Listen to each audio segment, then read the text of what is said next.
Good evening, I'm Psychiatrist Jay Fawver, live from Fort Wayne, Indiana. Welcome to Matters of the Mind. Now in its 27th year, Matters of the Mind is a live call-in program where you have the chance to choose the topic for discussion. So if you have any questions concerning mental health issues, give me a call in the Fort Wayne area by dialing 969-2720, or if you're calling any place coast to coast, you may dial toll-free at 866-969-2720. Now, on a fairly regular basis, I am broadcasting live every Monday night from our spectacular PBS Fort Wayne studios, which lie in the shadows of the Purdue Fort Wayne campus.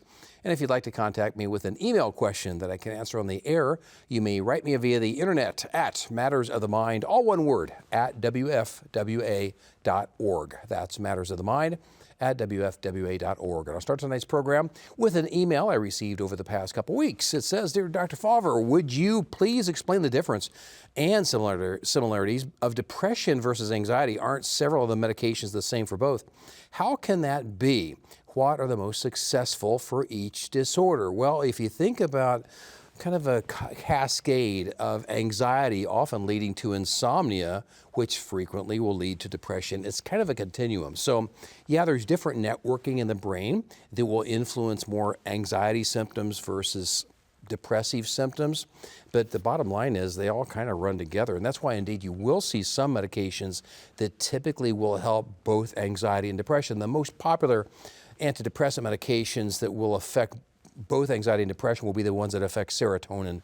Serotonin comes from the brain stem. The brain looks like a big head of cauliflower, and it does indeed have a stem. And in the stem itself is where serotonin, norepinephrine, and dopamine will originate. So here we go. I got the brain apart here. The brain's looking at you right here. Pulled apart the brain. Here's the inside part of the brain. The stem down here is where norepinephrine, serotonin, and dopamine get spewed to the outside gray matter of the brain. And serotonin is one of those chemicals that gets spewed to the outside gray matter of the brain.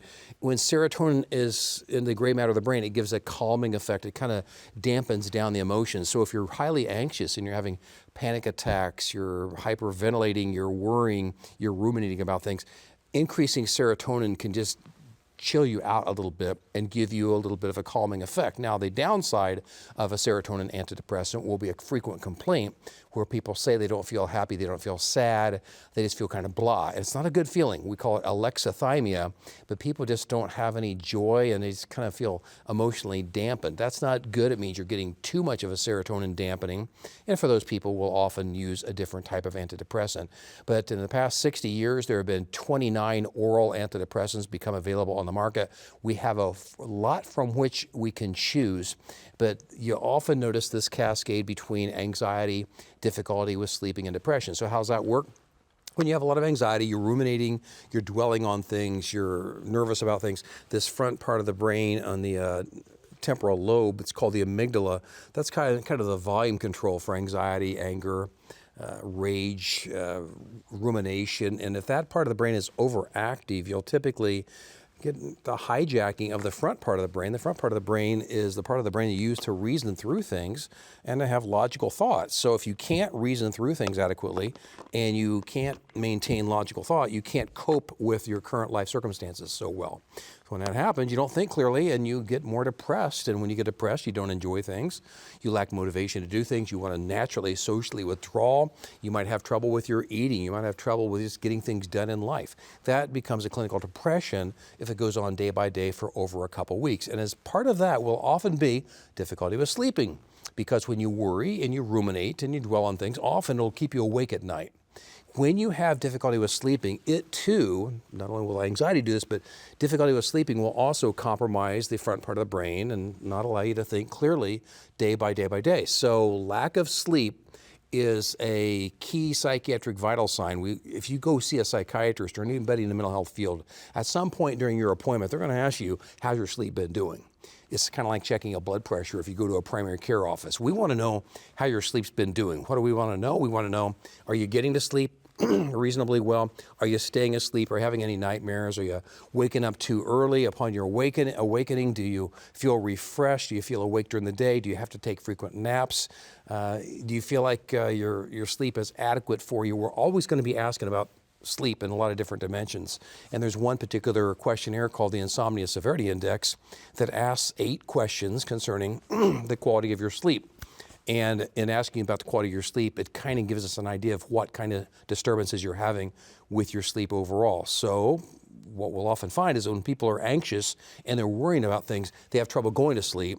But as they start to have more of a clinical depression, yeah, they might have trouble going to sleep, but they also awaken too early. We call that terminal insomnia, where they want to get up at 6 or 7 a.m., but they're awakening at 4 a.m., and they can't get back to sleep. And it's not that they don't need more sleep. They need more sleep because they're tired and they can't concentrate so much during the day. But if you have any disturbances with sleep, it will affect your ability to think, and thereby it'll give you more depression. So we use many different antidepressant medications for various reasons. You know, the various reasons, we call that a phenotype. You hear about a genotype where you think about somebody's genetics.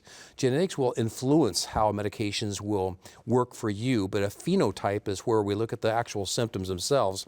And to some degree, we might find that some people need a medication that's more going to be affecting serotonin, more affecting dopamine, more affecting norepinephrine. And we've kind of used that guideline for the past 6 decades. Now we're looking at a whole different spectrum of medications that don't just affect norepinephrine, serotonin, and dopamine. We're looking at a whole group of medications affecting GABA, affecting glutamate. These GABA and glutamate are the brakes and the accelerator and the gray matter of the brain, respectively. So GABA puts on the brakes, glutamate puts you on the accelerator. When you hear us talking about antidepressants, I think in the next 10, 15 years, you're going to be hearing a lot about medications that are affecting GABA and glutamate. So with that being said, we have a lot of hope from a neurobiological standpoint on how people can get feeling better. But early on, we want to try to get that worry and anxiety under reasonable control so it doesn't turn into insomnia, which thereby can give you a clinical depression. Thanks for your email. Let's go to our first caller. Hello, Cheryl. Welcome to Matters of the Mind. Cheryl, you want to know about, after a long-term use of opiates, how effective is methadone, and would I recommend that to cope with urges to reuse? Well, methadone's been around for decades now, Cheryl, and methadone is a means with maintenance treatment that basically is stimulating the mu receptor. There's 3 different types of receptors for opiates. There's mu, there's kappa, and there's delta. It's affecting mu receptors. If you stimulate mu receptors on a short-term basis, and that's what the short-term opiates do, like Percocet, Norco, and fentanyl for that matter, they're stimulating the mu receptor very quickly, and in doing so, they're giving you an addictive quality to it. Methadone kind of gives you a low-level stimulation of mu receptor over the course of days and even weeks for that matter. So just taking methadone every now and then is enough to give somebody a little bit of maintenance treatment. In doing so, number one, it keeps you out of opiate withdrawal. Opiate withdrawal is where you feel the chills, you have diarrhea, headache, people feel miserable during opiate withdrawal, and the way they get around opiate withdrawal is to find another opiate. So methadone at least prevents that from occurring. But there's other ways that we can now try to help people with opiate withdrawal and maintain that to keep them in remission from opiate dependence. We use medications like Suboxone. There's a lot of medications out there to affect opiate receptors in different ways to decrease the likelihood that somebody's going to relapse. So if methadone is working for you or for one of your loved ones for whom you're asking, that's something that can be used long term, but there's a lot of other options to make people less likely to relapse. And that's the key. We don't want people to relapse. When people relapse on opiates, there's a greater chance that they're going to take higher and higher amounts. When they take higher and higher amounts of opiates, eventually it shuts down the breathing. When you hear about people dying from opiate overdoses because they took too much and it shut down their breathing. And when you're not breathing, that's something where it'll end up in your dying. So we want to make sure that we try to get the opiate dependency under control with whatever it takes. Thanks for your call, Cheryl. Let's go to the next caller. Hello, Max. Welcome to Matters of the Mind. Max, you want to know how long does it take for an individual to overcome childhood trauma from alcoholic, abusive parents? Well, Max, there is a particular scale called the Adverse Childhood Experience Scale that's called the ACEs. It's a 10-item scale. And it's not that if you score over 4 out of those 10 items saying yes, you're going to be at a higher risk later on in your life to have more difficulty with anxiety and likely depression.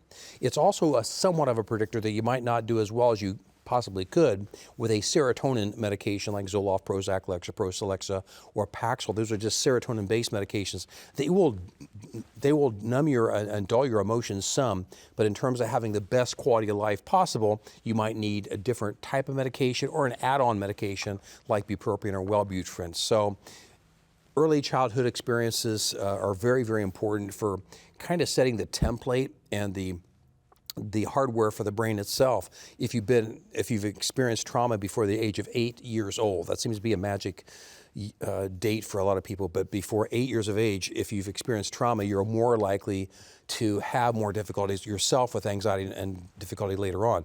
Now, some people recover well, some people don't recover so well. How do you recover well? Well, it is somewhat impacted by genetics.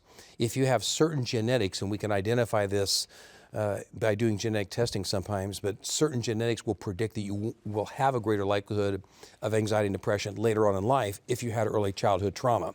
Excuse me. So there's a gene called SLC6A4. If you have two short ends of the genes for SLC6A4 and you had early childhood trauma, you're much more likely later on in life to have anxiety and depression, and much more likely to not respond so well to the serotonin medications.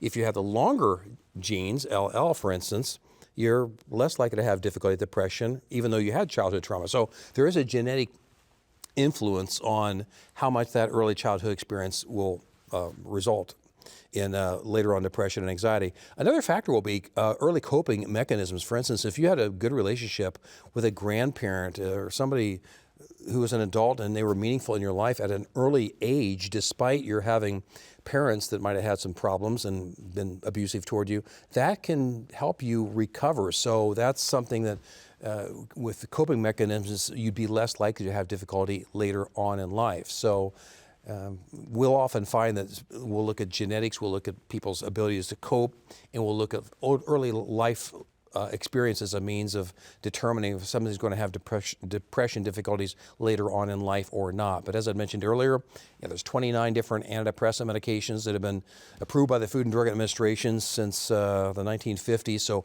we have a lot of different medications from which to choose. But knowing about early childhood trauma, knowing about somebody's genetics, knowing about somebody's past medication treatment responses, and even in their family members' past treatment responses, that can all be helpful in helping us to put the whole picture together if we're to use a medication that helps us determine what kind of medication might help you the best. Thanks for your call. Let's go to our next email. Our next email reads, Dear Dr. Fawver, I'm considering a New Year's resolution to quit smoking. Good for you. Is it harder to quit smoking when I'm also dealing with anxiety? If I can't eliminate the nicotine, will it affect my anxiety medications? It's always best to get the anxiety and depression under good control, but it's kind of a vicious cycle. Sometimes you can have anxiety related to the nicotine because when nicotine wears out of your system, as you very well know, in all likelihood, you tend to have a lot of withdrawal. Withdrawal from nicotine will be manifested by feeling nervous and feeling anxious. I've seen some patients over the course of my career who came to me with panic attacks, and the panic attacks were from withdrawal of a substance like nicotine, caffeine, or something that was causing them withdrawal itself. So anxiety can be related to the nicotine itself. Now, the first couple weeks can be kind of rough coming off the nicotine. So that's why we'll often recommend sometimes medications like Chantix, nicotine patches, bupropion or Wellbutrin. These are all medications that will give the brain a little bit of a nicotine boost or a nicotine-like boost in the case of Wellbutrin, and give you a feeling like you're using nicotine and kind of help with that letdown overall. But many people will use the early year New Year's resolution as a means of trying to go off nicotine. I'd love for you to be able to get your family on board, get anybody around you on board, be supportive of it. Tell people around you that you're quitting smoking and you're going to try to go without cigarettes. So that way it puts a little bit more accountability on you. So let other people know about it. I'll often tell people, try to get off the nicotine itself in the manner that works for you. I've heard all sorts of stories on how people get off nicotine. Many people say they go off of it cold turkey. Some of those people will say they used nicotine gum. The key with nicotine gum will be to keep it in the mouth for a while or to let it get dissolved and get the nicotine absorbed underneath the tongue. That's how nicotine gets absorbed in the mouth. Some people will use the patches. That just prevents the nicotine withdrawal. Bupropion, as I mentioned, bupropion is a medication that increases dopamine and norepinephrine, and combined with something like Chantix, which also mimics the effect of nicotine, it can double the likelihood that you're going to stay off cigarettes somehow, some way. So go about getting off the nicotine and what way works for you. Some people will say they decrease by 1 cigarette a day, and they actually have a count on how many cigarettes they're smoking. That also is a way of getting around the withdrawal. The problem with nicotine is it gets out of your system very, very quickly within a couple hours. So you can have some withdrawal even though you're on a small amount of the nicotine itself. So it's something where you can talk to your clinician about different possibilities for helping you get off the nicotine, but there's a lot of different options out there now. I wish you the best, and thanks for your call. Let's go to our next caller. Hello, Bays. Welcome to Matters of Mind. Bays, you want to know, what are the side effects of Zoloft? Zoloft is also known as sertraline. It came out in 1992. It's been around for a long time. Zoloft is a medication that is basically increasing the transmission of serotonin in the brain. And by doing so, it's increasing serotonin, gives you a calming effect. That's why Zoloft is good for anxiety, but also has antidepressant effects by increasing serotonin. What are the side effects if you get too much? Typically, especially early on, you can have nausea. That's why we often recommend to people that people take it with food. You can have diarrhea, and that's one of the biggest side effects we'll hear from Zoloft. Diarrhea, where it means you're getting a little bit too much too early, perhaps. 50 to 200 milligrams will be the usual dosage of Zoloft, but we'll have some people start out at 25 milligrams, even 12.5 milligrams, as a means of kind of getting over that. Taking it with food can decrease the nausea and the diarrhea effects. Now, some people, by increasing serotonin excessively, for them, can have headaches, they can have restless legs, they can have tremulousness, sweatiness. Those are all serotonin side effects, and some people will notice that they're not interested in sex. They will have decreased libido and sometimes difficulty with sexual functioning overall. So there are various side effects out there concerning Zoloft, or with any medication for that matter. If you look at the package insert and all the details about Zoloft, you'll see all sorts of different side effects with it and any medication. The key will be, what side effects are you experiencing, and can they be overcome with a lower dosage? Because we're always trying to find that fine balance between a lower dosage and efficacy. So we want to work, but we want you to not have any side effects, and sometimes you just have to go to a certain dosage where that won't be problematic for you. Thanks for your call. Let's go to our next email question. Our next email reads, Dear Dr. Fawver, do colors have an effect on mental well-being? I often notice that colors used at the hospital and my doctor's offices are pastel colors. You're very observant. Through my eyes, these colors can be quite sedating. Well, they're supposed to be calming. You'll typically not go into a psychiatric office where the colors are really bright, bright red, bright yellows, sometimes bright greens can be kind of stimulating for some people. So yeah, the pastel colors will often be perceived as more calming. Some people will want to keep that in mind when they're putting colors in their houses. They might have a bright red room, and a room where they might be very active and have like a game room in that regard. But yeah, colors can have an effect on a person's mood. It's very subtle. You'd likely have to have an underlying mood disturbance for the colors to exacerbate the mood disturbance itself. But yeah, colors can have an impact on a person's mood. Thanks for your email. Let's go to the next caller. Hello, Sean. Welcome to Matters of Mind. Sean, you want to know, after your parents have deceased and you find out that they put 2 previous children up for adoption and you were supposed to be put up for adoption, how should you deal with that? Not really sure about that, Sean. You know, sometimes you'll find out things about your parents after they've deceased. Family secrets might come out. You might have a lot of different questions. If you're wondering if you were adopted or not, you can always get genetic testing, and they can genetically try to link you to biological siblings. I know of a man in his 80s who just recently found out that he had brothers and sisters from his biological family. So bottom line is, you're still you, and you still have your individual capabilities, and your genetics don't create meaning and purpose in your life. You still have your own individual identity, and you have to remember that. So yeah, it sometimes can be enlightening to hear surprises, especially after the death of a loved one. But keep in mind, you still have that individual identity and your own life experiences on which you can focus upon. Thanks for your email. Let's go to our next email question. Our next email question reads, Dear Dr. Fawver, when does a person know that they need to get treatment for winter depression? What's the difference between winter depression and seasonal affective disorder, also known as SAD? Winter depression is something that It's also known as seasonal affective disorder in the clinical sense. It was first studied and identified in the 1980s. And I remember when it was first getting noticed, a psychologist out in Seattle, Washington was talking a lot about it. And by finding out that light therapy, bright light therapy, was helpful for it, the theory was that if you lived farther south, you would have less winter depression. They did studies where people in the northern part of the United States had higher likelihoods of what would be called winter depression or seasonal affective disorder. People down in Sarasota, Florida, for instance, had lower rates. So they said, oh, must be the light. And then it was discovered that in Norway, they didn't have that much winter depression. So over the past 10 years or so, there's been a lot of discussion about winter depression being, partially influenced by the dark days, but also partially influenced by your expectation of what the winter should be like. And if you dread winter and you don't enjoy yourself during the winter and you basically endure it, you're more likely to account a lot of your life difficulties to it being winter. In other words, if you have a good attitude during the wintertime, you're less likely to have winter depression. Now, in Norway, what they found was a lot of people embrace the winter months. They will do different things. They'll have winter festivities, but they will have a different kind of lifestyle in the winter as they would in the summer. And we can learn from that, because we can learn from that. If you think about it, in the winter, okay, you don't have to do lawn work. You don't have a lot of obligations you have in the summer. In the wintertime, you can sort through some things in your house. You always can find it very peaceful when it's heavily snowing. You don't have to go anywhere. That's always stressful for people. But if you don't have to drive any place and you can just stay home, it can be very peaceful and a very calming influence just to kind of hang around the house and get some reading done. Do some things you ordinarily wouldn't do if the weather was nice, because many times when it's spring or summer or fall and the weather's nice, we expect ourselves to be outside doing things.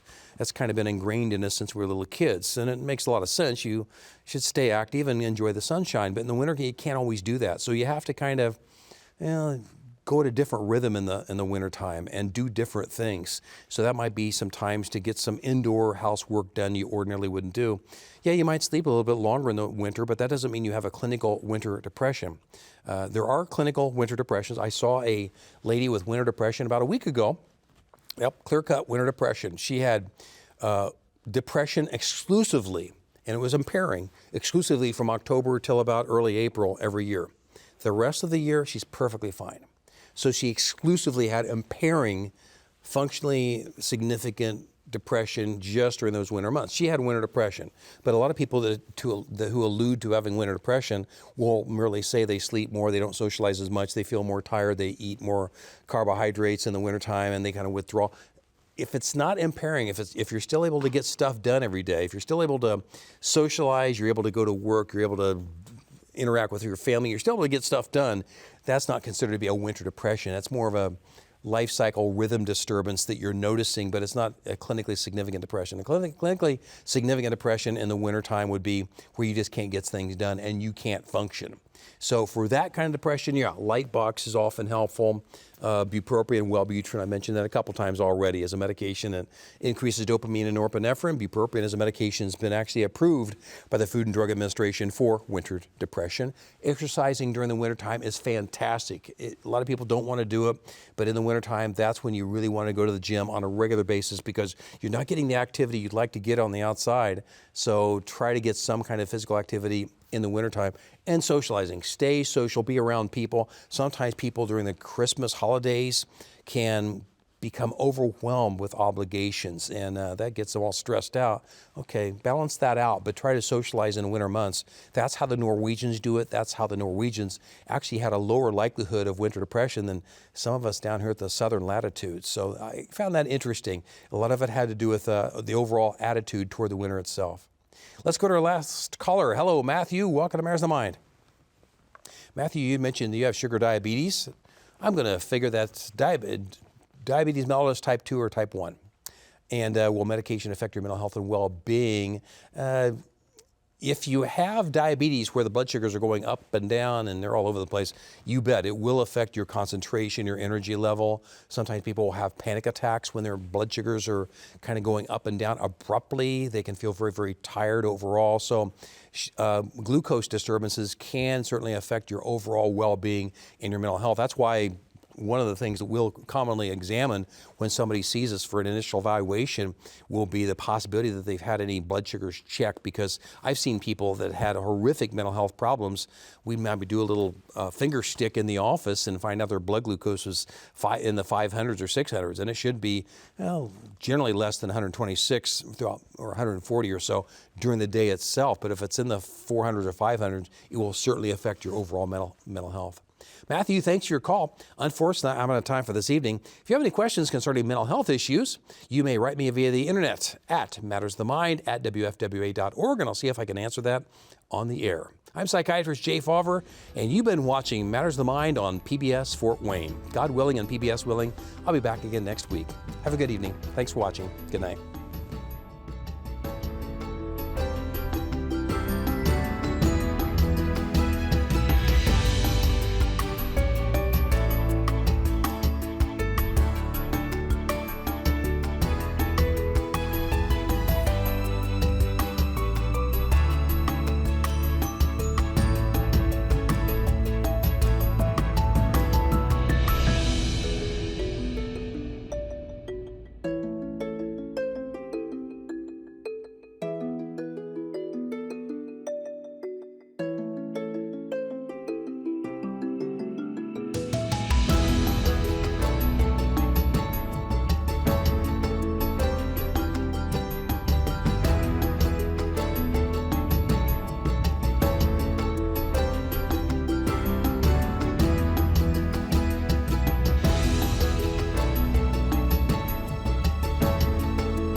Preceding program on PBS Fort Wayne was made possible in part by Cameron Psychiatry, providing counseling and care for those that may struggle with emotional and behavioral challenges. More information available at CameronMCH.com.